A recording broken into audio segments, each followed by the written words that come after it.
এখন আমি রান্না করে নেবো বেগুন দিয়ে তেলাপিয়া মাছের ঝাল। তার জন্য আমি ওভেনে কড়াই বসিয়ে দিয়ে দিয়েছি বেশ কিছুটা পরিমাণে তেল। তেলটা গরম হয়ে গেছে, তেলের মধ্যে দিয়ে দিচ্ছি হাফ চামচেরও কম হলুদ গুঁড়ো, একটু নাড়িয়ে নিচ্ছি।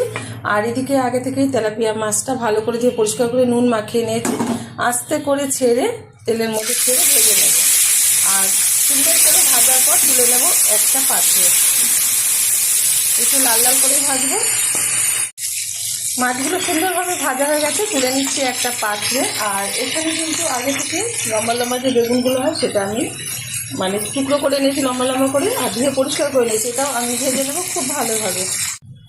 বেগুনটা ভাজার আগে দিয়ে দিচ্ছি তেলের মধ্যে খুব সামান্য পরিমাণে একটু হলুদ গুঁড়ো, একটু লবণ দিয়ে দেবো টুকরো করে রাখা বেগুন। লাল লাল করে ভেজে তুলে নেবো একটা পাত্রে।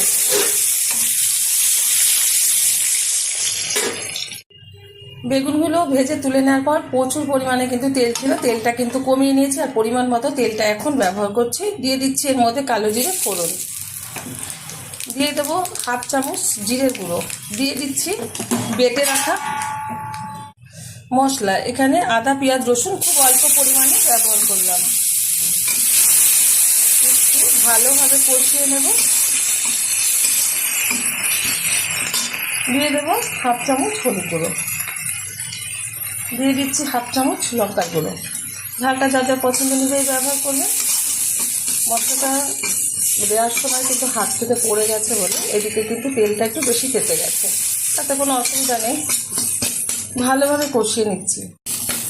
দিয়ে দেবো পরিমাণ মতো লবণ, যতটা ঝোল রাখা হবে সেই অনুযায়ী কিন্তু লবণটা ব্যবহার করতে হবে, যেহেতু ঝাল বেশি ঝোল রাখা যাবে না, মাছের ঝাল বানাচ্ছি।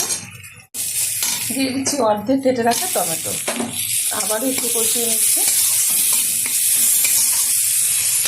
দিয়ে দেবো পরিমাণ মতো জল। আমাদের রেসিপি যদি আপনাদের ভালো লেগে থাকে আপনারা অবশ্যই আমার চ্যানেলটিকে সাবস্ক্রাইব করবেন, লাইক করবেন, শেয়ার করবেন।